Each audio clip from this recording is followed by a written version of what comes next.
সবুজে ঘেরা এক জঙ্গল।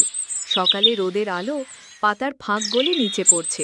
পাখিরা ডাকছে, হাওয়া বইছে মৃদু মৃদু। আমি এত বড় আর শক্তিশালী, কিন্তু কেউই আমার বন্ধু হতে চায় না।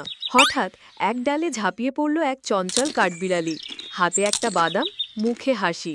এই বাঘ মামা, আপনি মন খারাপ কেন? আমাকে সবাই ভয় পায়, তাই আমি একা।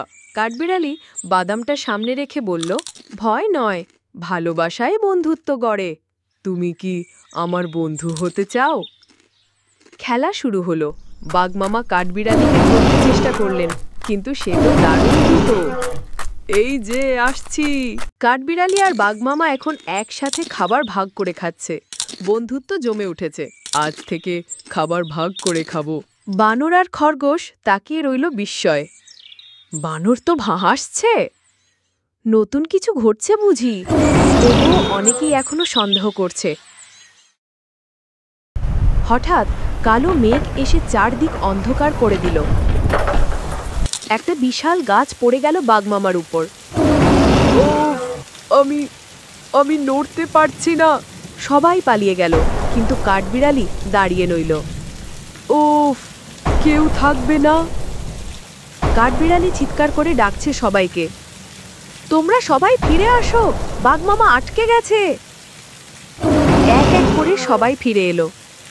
চলো সবাই মিলে সাহায্য করি।